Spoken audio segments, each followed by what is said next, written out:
그래서 사실 중요한 거는 모든 체질에 맞는 건 아니다. 그렇기 때문에 체질에 따라서 다이어트 한약 처방은 당연히 다르게 맞춰줘야 됩니다. 저희 병원은 만약에 100명이 오시면 100명이 처방이 다 다릅니다. 그리고 한 분이 오셔서 한약을 만약에 3달 드신다 그러면 저희가 보름치마다 처방이 나가거든요. 처음 드셨던 약부터 6번째 나가는 한약까지도 다 다릅니다. 한약 먹을 때는 입맛도 똑 떨어지고 지방도 잘 빠지고 조금만 운동해도 땀이 막 나면서 살이 막 빠지는 느낌이 들었는데 한약을 끊었더니 요요가 올까봐 너무 걱정된다 이런 분들이 많으세요.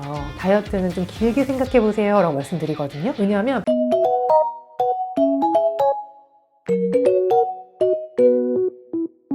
다이어트 한약이 진짜 효과가 좋다고 하던데. 그럼요. 다이어트 한약 유명하죠. 효과 보신 분들도 많고요. 특히나 좀 다른 다이어트보다 20kg 혹은 30kg 이렇게 막 많이 뺐다는 다이어트에 성공했다는 이야기가 정말 많아요. 근데 반대로 실패한 경우도 많습니다. 아, 그래요? 다이어트 한약은 정말 중요한 게 나랑 맞는 한약을 드셔야 돼요. 그래서 다이어트 한약에 들어가 있는 어떤 성분들 때문에 성공하는 경우가 있고 살 빠진다고 무작정 그냥 다이어트 한약만 먹다가 또 실패하시는 경우도 있기 때문에 그냥 무작정 다이어트 한약부터 복용하지 마시고 제가 어떻게 하면 부작용 없이 또 실패 없이 다이어트 한약으로 성공할 수 있는지 오늘 한번 자세히 설명드릴게요. 보시기 전에 좋아요와 구독 꼭 눌러주세요. 사람들이 다른 다이어트 약보다 다이어트 한약을 보통 많이 선호하시는 이유가 있는데요. 단순히 살을 빼기 위한 약이 아니고 몸을 건강하게 만들면서 살도 빠지게 도와줄 수 있기 때문이에요. 대체 어떤 원리로 이게 건강하게 살이 빠질 수 있어요? 우선 다이어트 한약 원리는 여러 가지가 있는데요. 첫 번째로 가장 중요한 거는 신진대사를 올려줍니다. 우리 몸은 음식을 먹고 몸이 그만큼 쓰지 않으면 제가 막 어디로 간다 그랬죠? 막 지방이 돼서 배랑 허벅지 이런 데로 가서 저장이 됩니다. 근데 이제 신진대사량이 높으면 가만히 있어도 에너지를 더 많이 쓸 수 있도록 해주는 거잖아요. 그래서 특히 한약의 여러 성분 중에서 이 신진대사를 증가시키는 효과가 있는 약재들이 좀 있어요. 그래서 이제 마왕 같은 경우는 잘 알고 계실 텐데 이 마왕에 포함된 에페드린이라는 성분은 교감신경을 자극하는 효과가 있습니다. 그래서 에페드린을 포함한 한약을 먹게 되면 원래 내 몸에서 써야 되는 대사량 자체가 3에서 5% 정도 이렇게 올라간다고 알려져 있어요. 그리고 또 이 마왕뿐만 아니라 방풍, 환기, 계피 등도 혈액순환을 촉진시키고 대사 균형을 유지해주기도 합니다. 그리고 두 번째로는 다이어트 할 때 체중이 줄어드는 것만큼이나 중요한 게 사실은 지방이 빠지는 거예요. 일주일 동안 내내 굶었어 이러면 좀 빠질 수 있잖아요. 근데 중요한 건 뭐냐면 근육이랑 물이 많이 빠져요. 그래서 분명히 체중이 올라가서 3, 4kg가 빠졌는데 아무도 몰라. 근데 이제 한약 다이어트를 하시면 좀 재밌는 점이 뭐냐면 다이어트를 한 지 얼마 안 됐어요. 그리고 체중도 뭐 한 2kg? 막 이렇게 많이 빠진 것 같지도 않아. 근데 바지 입으면 약간 헐렁거려. 주변에서 친구가 너 살 빠졌어? 뭐 이런 얘기를 하기 시작해요. 그게 왜 그러냐면은 우리 몸에 있는 지방을 분해해준 효과가 있기 때문이거든요. 그래서 다이어트 한약에 들어가 있는 여러 약재들 중에서 뭐 방풍, 황금 이런 약재들은 지방 분해 호르몬의 분비를 촉진하는데요. 그러니까 이런 것들이 잘 분비가 되니까 지방이 직접 연소되는데 영향을 주게 됩니다. 그래서 이 한약 다이어트가 시작된 지 굉장히 오래됐기 때문에 여러 연구들이 진행됐고 논문도 발표되어 있는데요. 2016년 한방 비만 치료의 효과에 따른 분석 연구에 따르면 지방 감소량이 평상시보다 한약을 먹었을 때 약 15% 정도 증가한다 이렇게 나타났다고 해요. 그리고 세 번째로는 또 한약 먹으면 배가 안 고파요 이런 얘기 많이 하시죠. 사실 다이어트 중에서 가장 힘든 거 바로 배고픔이죠. 다이어트 할 때 배가 너무 고파서 막 억울해지거든요. 내가 뭐 연예인도 아니고 이렇게 살을 빼서 내가 뭘 하냐 하면서 막 서러워져가지고 먹고 죽은 귀신 때깔도 좋대 막 이러면서 사실은 약간 속상해지면서 음식을 찾게 되거든요. 근데 이제 다이어트 한약을 먹으면 식욕을 억제해주기 때문에 폭식을 막아주게 됩니다. 그러니까 진짜로 배고플 때만 식사를 하게 되기 때문에 먹는 양 자체가 줄어들게 되죠. 그러면 당연히 체중도 따라서 줄어들겠죠. 계피나 감초 같은 이 약재들은 위장 운동을 좀 안정화시켜서 너무 불필요하게 공복감을 느끼는 거를 줄이는 역할을 해주기도 합니다. 그래서 이제 다이어트 할 때 제가 가장 중요한 것 중에 하나가 진짜 배고픔과 가짜 배고픔을 이렇게 구분해야 된다고 말씀드려요. 배가 부른데도 먹고 싶은 이 헛헛함을 사실 제가 가짜 배고픔이라고 하거든요. 그래서 가짜 배고픔은 예를 들어서 뭐 그림을 그린다던가 뭐 책을 읽는다던가 아니면 몸을 좀 움직인다던가 한다던가 친구랑 수다를 떨면 잊을 수 있는 배고픔이에요. 아. 근데 그런 배고픔을 우리가 떡볶이나 치킨으로 채울 때가 좀 많죠. 근데 진짜로 배고픈 건 오이나 당근도 먹고 싶은 정도. 그건 진짜 배고픈 거거든요. 잘 없는데. 근데 이제 한약을 드시면 이제 공복감을 좀 줄여주니까 이런 배고픔 자체를 좀 덜 느끼게 되는 거죠. 이 네 번째는 몸을 청소해준다입니다. 사실 가장 중요하고 제가 강조하고 싶은 장점이기도 한데요. 우리 몸은 굉장히 순환이 잘 되어야지만 기초대사량도 높아질 수 있고요. 또 건강해질 수 있고, 우리가 어디가 아프거나 통증을 느낄 때에는 몸속에 노폐물과 독소가 쌓이면서 내 몸이 잘 순환이 안 되게 되고 그러면서 아파지는 경우가 많거든요. 근데 또 이렇게 독소나 노폐물이 쌓이고 순환이 안 되게 되면 몸도 엄청 잘 부어요. 그래서 몸의 건강도 나빠지고 온몸이 붓고 염증이 쌓여간다 라고 하면은 다이어트 하기도 힘들고 덜 먹어도 살이 오히려 부으면서 더 찌고 이런 경우도 있거든요. 그렇기 때문에 한약재 중에서 율무, 창출, 복령, 택사 이런 것들은 좀 이뇨작용을 촉진해요. 그래서 체내 노폐물을 배출하는 효과가 있고요. 더 많은 다양한 약재들이 각각의 몸에서 일어나는 염증을 제거하는 효과도 가지고 있기 때문에 몸을 청소시켜서 몸의 독소, 노폐물들이 쌓이지 않게 하는 효과가 아주 큽니다. 이 다이어트 한약도 잘못 복용하면 부작용이 있을 수 있고 그 부작용 때문에 다이어트에 실패할 수도 있어요. 그 중에 하나가 이미 많이 알고 계시는 마황이라는 약재인데요. 마황을 먹으면 나타날 수 있는 부작용 중에 하나는 심장이 두근거리는 겁니다. 마왕의 에페드린 성분이 교감신경을 자극해서 이 심박수를 높이기 때문인데요. 그렇기 때문에 혈압이 상승하고 가슴이 두근거리고 두통이 발생할 수도 있어요. 그래서 평상시에 좀 혈압이 높은 편이시거나 아니면 두통이 자주 오시는 분들은 조금 주의하시는 게 좋아요. 두 번째는 근육이 줄어드실 수 있어요. 이 과도한 에페드린의 섭취는 근육세포를 손상시키거나 근력 저하를 유발할 수도 있어요. 그렇기 때문에 다이어트를 하실 때 운동을 병행한다던가 단백질 위주의 식사를 하신다거나 하는 이런 보충하는 것이 필요합니다. 그리고 교감신경을 자극해서 뇌를 좀 운동하는 상태로 만들어드린다고 설명드렸잖아요. 이렇게 몸을 자꾸 깨어있게 만들다 보니까 잠을 잘 못 잔다, 좀 신경이 과민해진다, 좀 불면증이 생긴 것 같다, 이렇게 생기실 수도 있어요. 왜냐면 이 마왕의 각성 효과는 카페인의 한 2배에서 3배 정도라고 알려져 있기 때문이거든요. 그래서 나한테 맞게 맞는 거, 또 시간을 지켜서 먹는 거, 이런 게 굉장히 중요합니다. 그리고 소화불량과 장 트러블이 생기는 경우도 있는데요. 설사나 복통 혹은 속쓰림,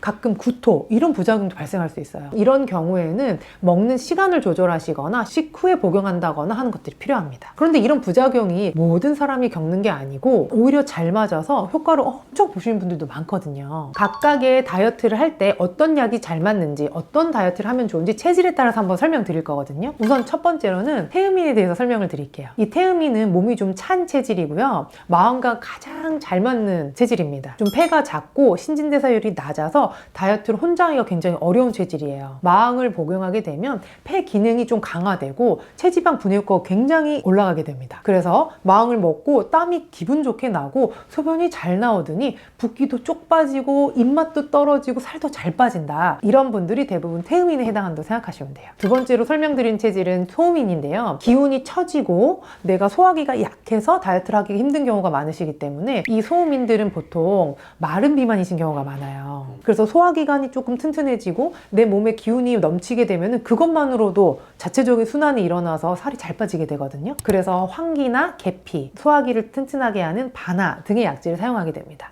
그러면 노폐물 배출이 원활해지고 신진대사가 자연스럽게 건강해지면서 좋아지기 때문에 체중이 자연스럽게 빠지게 됩니다. 그리고 이제 세 번째는 소양인인데요. 소양인은 좀 위장이 건강하다, 이렇게 생각하시면 될 것 같아요. 그래서 식욕을 좀 줄여주고 신장과 방광을 건강하게 해서 배출 능력을 키워주는 게 좀 필요합니다. 위에 열을 꺼줄 수 있는 석고라던가 아니면 신장 기능을 조금 보충해줄 수 있는 복령이라던가 이런 거를 조금 소양인에서 많이 활용하게 됩니다. 그리고 태양인은 폐가 큰 체질이고 뼈대가 강하다고 저희가 보통 얘기하는데요. 다이어트가 사실 필요가 없는 체질이라고 얘기해요. 기본적으로 살이 잘 안 찌는 체질이기 때문에. 그래서 이제 운동과 간 기능을 강화시켜줘서 내 자체가 가진 근육을 손실시키지만 않게끔 잘 도와주면 다이어트를 좀 쉽게 하실 수 있는 편입니다. 그래서 사실 중요한 거는 마왕이 모든 체질에 맞는 건 아니다. 그렇기 때문에 체질에 따라서 다이어트 한약 처방은 당연히 다르게 맞춰줘야 됩니다. 그래서 제가 환자분들이랑 상담하면서 뭐라고 말씀드리냐면은 저희 병원은 만약에 100명이 오시면 100명이 처방이 다 다릅니다. 그리고 한 분이 오셔서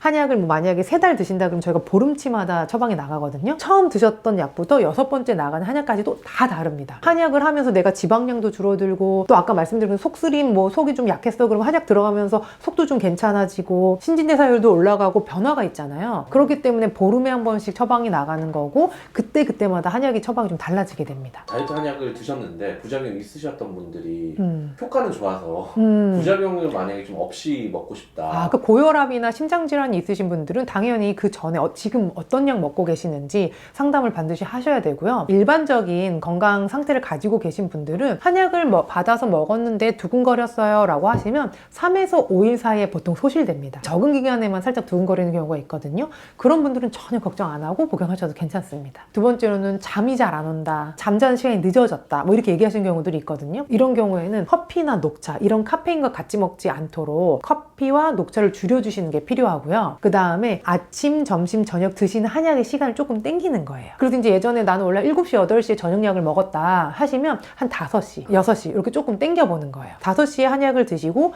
10시에서 11시에 주무신다? 그럼 5시간, 6시간 차이잖아요. 에너지가 다 소모되기 때문에 잠이 못 들겠다, 잠이 안 온다 이런 얘기가 없으세요. 그리고 또 이제 속쓰림이나 소화불량을 또 유발할 수 있다고 설명드렸잖아요. 그래서 가장 첫 번째로 주의하실 거는 공복에 드시지 않는 겁니다. 식후에 드시면 대부분 속쓰림은 거의 없어지세요. 이제 소화불량이 조금 평상시에 있었다 하시는 분들의 경우에는 한약 자체에 저희가 소화를 잘 시킬 수 있는 한약을 처방할 수 있기 때문에 너무 걱정 안 하셔도 되고요. 심한 경우는 한약 먹고 토를 했다 이런 경우가 있는데 어떤 경우에 그러시냐면 아침에 일어나자마자 공복에 드셨다. 또 하나는 공복에 먹고 살이 빼고 싶어서 바로 뛰었다. 이런 경우에 이렇게 토하시는 경우가 있을 수 있거든요. 그렇기 때문에 소화기관이 내가 원래 좀 약했다 하시는 경우에는 식전에 드시지 마시고 식후에 음식물이 좀 들어간 다음에 한약을 복용해 주시면 되고요. 한약을 먹은 직후에 몸을 많이 과도하게 움직이는 운동을 조금 자제해 주시면 됩니다. 그리고 근육이 줄어든다고 걱정하시는 분들이 있는데 사실은 지방 위주로 빠지게 됩니다. 근데 내가 워낙에 근육량이 적어서 걱정된다 하시는 경우에는 식단을 조금 고단백 식단으로 바꿔주시는 게 좋고요. 운동도 꾸준히 해주시는 게 좋은데 이제 하루 종일 좀 운동을 할 수 있는 방법을 생각하시면 좋아요. 만약에 지하철을 타고 간다 그러면 에스컬레이터 대신에 계단을 선택하시고 회사에 출근해서 올라갈 때 엘리베이터 대신에 또 계단을 선택해 주시고 또 이제 버스에서 가만히 서서 가야 된다 그럼 종아리 들기 운동 해주시고 그런 일상생활 속에서의 운동을 늘리시는 것도 좋을 것 같아요. 그리고 이제 한약 드시면서 또 불편사항 중에 하나가 한약 먹을 때는 입맛도 똑 떨어지고 지방도 잘 빠지고 조금만 운동해도 땀이 막 나면서 살이 막 빠지는 느낌이 들었는데 한약을 끊었더니 요요가 올까봐 너무 걱정된다 이런 분들이 많으세요. 다이어트는 좀 길게 생각해 보세요 라고 말씀드리거든요. 왜냐하면 한약을 처음에 살을 많이 뺄 때는 하루에 3번 먹어야 돼요. 왜냐면 내가 아침, 점심, 저녁에 다 살이 빠져야 되잖아요. 그렇기 때문에 하루에 3번 드시면서 인텐시브하게 사실 다이어트를 하는 거고요. 그 다음에 이제 어느 정도 원하는 체중에 도달을 했다라고 하면은 한약 먹으면서 윗사이즈가 조금 줄었고요. 기초대사량도 올라간 상태이기 때문에 하루에 2번이나 1번으로 용량을 서서히 줄여주시는 거예요. 요거랑 같이 하면 또 좋은 치료들도 있나요? 병원에 오게 되시면 환자분께 맞는 치료를 제가 자세히 설명드리고 선택하실 수 있게 해드리는데요. 내가 몸의 전체 순환이 잘 안 되고 자궁 쪽에도 좀 문제가 있고 몸이 좀 찬 편이다 라고 하시면은 광바이오라는 치료가 있어요. TDP라고 해서 몸에 열을 쐬어주는 치료라고 생각하시면 될 것 같아요. 중요한 우리 몸에 혈자리들이 있어요. 발바닥 중앙에 있는 용촌이라는 혈자리, 그런 다음에 머리 위쪽으로 백회 혈자리, 그 다음에 상완, 중완, 하완, 그리고 밑에 관원 해서 몸통에 있는 혈자리들이 있거든요. 3군데로 이 열 에너지를 쏘아주는 기계가 있어요. 그래서 거기에는 정말 편하게 가만히 누워 계시면 돼요. 근데 50분 주무시고 일어나면 등에 땀이 쫙 나 있어요. 그래서 나는 사우나 가면 답답해서 사우나 못해요, 좀 어지러워요 하셨던 분들도 이 치료 받으시면 좀 개운한다고 말씀 많이 하시거든요. 그 다음에 좀 부분적으로 또 지방에 신경 쓰이는 분들이 있잖아요. 옆구리에만 살이 찌는 것 같아요. 전 다른 데 다 날씬한데 여기 팔이 너무 살이 많아요. 그런 경우에는 부분적으로 저희가 조금 살을 빼주는 게 필요해요. 그래서 긴 침을 신경 쓰이는 지방층에다 저희가 자침을 하고 거기에 전기를 연결해 주게 됩니다. 지방 세포들이 단단하게 묶여있는 걸 저희가 셀룰라이트 세포라고 하잖아요. 그 강한 결합을 저희가 깨트린다고 보시면 될 것 같아요. 빠지기 쉬운 상태를 만들어주는 거죠. 그리고 부분적으로 지방이 신경이 쓰이는데 거기를 조금 빨리 많이 빼고 싶어 하시는 경우에는 주사도 있습니다. 지방분해 주사. 그래서 이제 한약재로 만든 약침이라고 생각하시면 될 것 같은데요. 겨드랑이, 여기 암홀 요런데, 그 다음에 옆구리 볼록 튀어나오는데, 다리 중에서도 무릎 위에 살짝 튀어나오는 살 이런 거 신경 쓰이시는 분들이 있거든요. 그거 운동해도 잘 안 빠져요. 고여있기 때문에. 그래서 그런데 이렇게 맞으면 조금 매끈해지실 수 있습니다. 또 병원에서 제가 특별히 좀 권해드리는 도움드리는 치료 중에 하나는 배꼽 다이어트라는 치료가 있는데요. 이 배꼽 다이어트는 내장 지방이 많으신 분들, 아니면 고지혈증이나 고혈압, 어떤 내가 가지고 있는 질환이 있으신 분들한테 권하게 되는데요. 우리 몸의 중심이 되는 이 배꼽 아래가 좀 차고 막혀 계신 분들, 그러니까 내장 지방이 많아서 배가 좀 더부룩하고 순환이 잘 안 되는 느낌이 있다, 이런 분들에게는 이 배꼽 주변을 뚫어줘서 거기가 직접적으로 순환되는 게 너무 필요합니다. 그래서 이제 배꼽 주변에 저희가 침을 놓고 또 약침 치료를 직접적으로 하게 되고요. 특허 개발한 이 뜸이 있는데요. 이 배꼽 뜸을 활용해서 배꼽 주변을 풀어주게 됩니다.